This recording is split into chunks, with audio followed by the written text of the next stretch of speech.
Let's read the question. Question says a charged particle of mass m equals to 1 kg and charge q equals to 2 microcoulomb is thrown from a horizontal ground at an angle theta equals to 45 degree with speed 25 meter per second. In space, a horizontal electric field E equals to 2 into 10 to the power 7 volt per meter exists. The range of charged particle on ground is closest to 4 options given here. Option 1 says 216 meter, option 2 298 meter, option 3 312.5 meter and option 4 322 meter. So बच्चों अगर हम इस question की बात करें तो सबसे पहले इसका हम देखेंगे की कॉन्सेप्ट क्या है.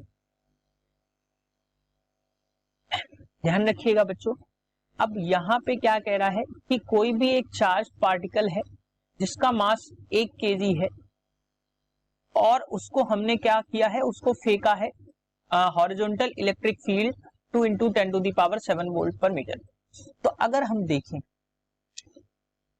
ये हमारी जो है एक्स एक्सिस है, ये हॉरिजॉन्टल है और ये वर्टिकल है, that is Y axis. Y axis में ये हमारी वर्टिकल जो डायरेक्शन है. तो यहां से हमने एक चार्ज को फेंका होगा, तो कुछ इस तरीके से हमने फेंका और ये हॉरिजॉन्टल से थीटा जो है वो बना रहा है 45 डिग्री. अब यहाँ पे ध्यान रखिएगा बच्चों, दो कंपोनेंट्स काम करेंगे. एक तो होगा यू एक्स कॉस थीटा और एक ये होगा यू वाई साइन थीटा के. दो कंपोनेंट्स यहाँ पे काम करेंगे. अब अगर हम सबसे पहले यहाँ पे देखें कि ये जो पार्टिकल थ्रो किया गया है तो उसका कुछ फ्लाइट टाइमिंग होगा. जितनी देर वो हवा में रहेगा तो मैं कह सकता हूं जो फ्लाइट टाइम आएगा वो हमेशा याद रखिएगा वो होता है टी. उसको हम डिनोट करेंगे, फ्लाइट टाइमिंग को हम टी से डिनोट करेंगे और टी इक्वल्स टू आपको ये मिल जाएगा 2u साइन थीटा अपॉन जी. तो ये टी की वैल्यू हमें यहां से मिल जाएगी. और पूछा गया है कि रेंज क्या होगी, तो रेंज के लिए फॉर्मूला जो है वो होता है रेंज इक्वल्स टू, हम मानेंगे अब क्योंकि ये वर्टिकल डायरेक्शन में थ्रो किया गया है तो ये वर्टिकली जो है हॉरिजॉन्टली जो है ये गिरेगा, तो वो आ जाएगा एस एक्स. अब आपको पता है एक्स इज इक्वल्स टू होता है, एस इक्वल्स टू होता है, आपने लॉ ऑफ मोशन में पढ़ा है, ये होता है u t plus half a t square. So बच्चों अगर हम यहां से देखें तो एस एक्स की वैल्यू जो मिलेगी, अब क्योंकि इसको एक्स के कंपोनेंट्स की बात हम कर रहे हैं, एक्स एक्सिस के अलोंग बात कर रहे हैं, तो यहां से जो हमें मिल जाएगी वैल्यू वो मिल जाएगी u x t plus half a t square. So एक चीज और हम देखेंगे, जो एक्सीलरेशन लगेगा ये भी अलोंग एक्स एक्सिस लगेगा. तो जब हम एक्सीलरेशन की बात करेंगे यानी ax की बात करेंगे तो ax जो लगेगा वो लगेगा आपका f बाई m के बराबर जो है वो लगेगा. अब आपको एक चीज ध्यान रखिएगा जरा, जो f होता है, जो फोर्स होता है किसी भी चार्ज पार्टिकल्स की बात जब होती है तो वो होता है QE के बराबर. सो बच्चों हम यहाँ पे जो ax की वैल्यू आएगी ये आ जाएगी आपकी QE बाई m के बराबर. सो अगर इन सारे फॉर्मूलेज को हम ध्यान में रखते हुए इस क्वेश्चन को देखें तो सबसे पहले हम देखेंगे कि वैल्यूज जो गिवन है वो क्या क्या गिवन है. तो यहाँ पे ध्यान रखिए Q की वैल्यू गिवन है सबसे पहले, जो कि गिवन है 2 माइक्रो कूलाम. इसको जब हम SI में चेंज करेंगे तो ये हो जाएगा 2 into 10 to the power -6 coulomb. दूसरी चीज जो गिवन है वो G की वैल्यू गिवन है, वो है आपकी 10 मीटर पर सेकेंड स्क्वायर. और जो गिवन है इस क्वेश्चन में वो क्या गिवन है, theta equals to 45 degree given है. और देख लेते हैं क्वेश्चन में क्या क्या गिवन है. और जो स्पीड है यानी u की वैल्यू है वो 25 मीटर पर सेकेंड और e की वैल्यू 2 into 10 to power 7.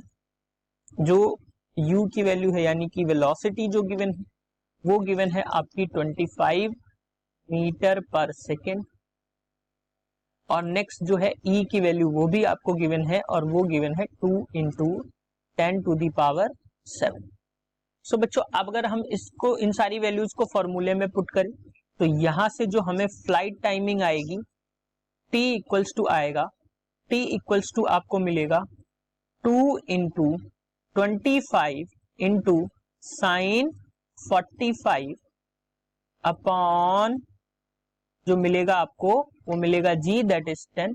सो बच्चों यहाँ से t की वैल्यू जो आपको आएगी वो आ जाएगी 5/√2 सेकेंड, यानी कि 5/√2 सेकेंड जो है ये पार्टिकल हवा में रहेगा। अब अगर हम आगे इसमें बात करें तो अगर हम a की बात करें तो ax जो है वो हमें मिल जाएगा, यहाँ से ध्यान रखिएगा, तो ax जो है वो मिलेगा QE/m के बराबर।